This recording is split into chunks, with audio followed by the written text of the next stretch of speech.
Alright guys, so in this section we're going to be creating a complete development workflow that's going to allow us to do a couple things. So first of all, we're going to be able to compile Bootstrap from its source as opposed to just including the CDN link or including the distributed CSS.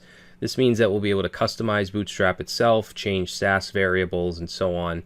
We're going to use something called Gulp, which is a JavaScript task runner, and it can be used for many different things, but we're going to be using it to compile our Sass files.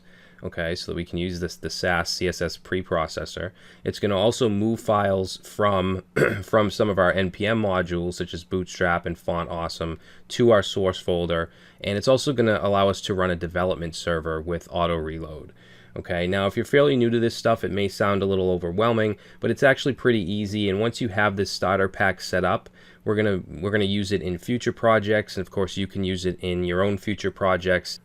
And you can do that just by simply running npm install. Alright, now if you don't want to go through this section and create all this stuff, I actually have this in a GitHub repository that you can clone or download, but I would strongly suggest that you follow along and create it just so you understand exactly what's going on. Alright, now back in the first section we installed Node.js, so make sure you have that installed because we're going to be installing Bootstrap, Gulp, and some other stuff through npm or Node Package Manager, and you do need Node.js for that. Alright, now the meat of this section is going to be in the Gulp file. Okay, this is going to be our task file, and we can take a quick look at it. I'm just going to make this a little bigger. So basically we're going to install Gulp. We're also going to install a plugin called Browser Sync, which will allow us to run our dev server, and Gulp Sass, which will compile our Sass.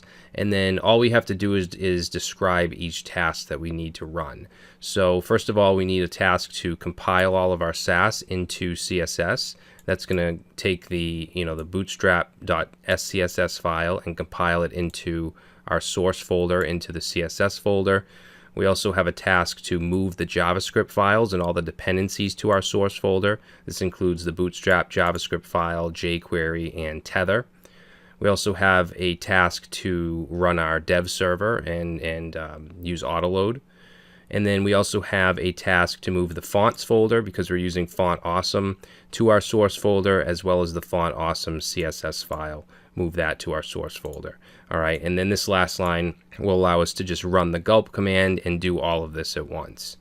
All right, and we're also going to add an npm script. If we look at package.json, we're going to add this start right here so that we don't have to run Gulp. We can do npm start, and that'll start up our server. That'll watch for Sass files. It'll do everything that we need it to do. All right, so this is a really nice compact workflow for Bootstrap 4. Alright, so that's it. In the next video, we're going to get started on creating these files, and of course I'll explain things as we go along, and that's it. Thanks for watching. I will see you in the next one.